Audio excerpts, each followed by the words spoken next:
Enforcement directorate ने अपने ताज़ा आंकड़े जो हैं वो रिलीज़ किए हैं, जिसमें उसने बताया है कि 6000 के आसपास जो केसेस हैं उसने जो है उनकी जांच शुरू की है, यानी केसेस जो हैं वो रजिस्टर किए हैं। लेकिन दिलचस्प बात यहाँ पर ये है कि जो इनमें से सिर्फ 25 केसेस जो हैं वो ट्रायल तक पहुँचे हैं पीएमएलए एक्ट के तहत, और इनमें से 24 जो हैं वो कन्विक्शन उन्हें मिला है।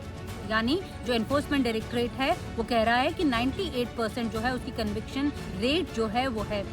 यहाँ पर आपको ये बताना ज़रूरी है कि ये क्यों बताया जा रहा है ऐसे समय में, क्योंकि FATF जो है इस मई में, आने वाली मई 2023 में भारत के काम करने के ढंग को रिव्यू करने वाला है। यानी जो एनफोर्समेंट डायरेक्टरेट है, जो बड़े बड़े केसेस में जो जांच कर रही है, चाहे वो आतंकी रिलेटेड हो या फ्रॉडस्टर रिलेटेड हो, उनके मामले में रिव्यू किया जाएगा कि भारत में लॉज जो हैं वो कैसे जो हैं वो ऑपरेट करते हैं, जो जांच एजेंसीज हैं वो कैसे ऑपरेट करती हैं। तो ऐसे में एनफोर्समेंट डायरेक्टरेट की जो ताज़ा आंकड़े हैं, सरकार का मानना है कि वो उसे एक बूस्ट अप ज़रूर देंगे।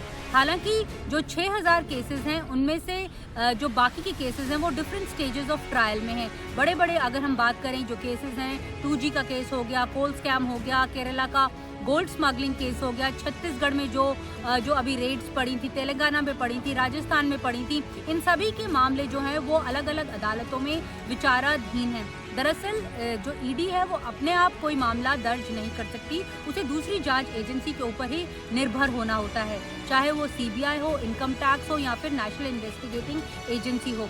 उसी के आधार पर वो अपनी जो जांच है वो आगे बढ़ा सकती है।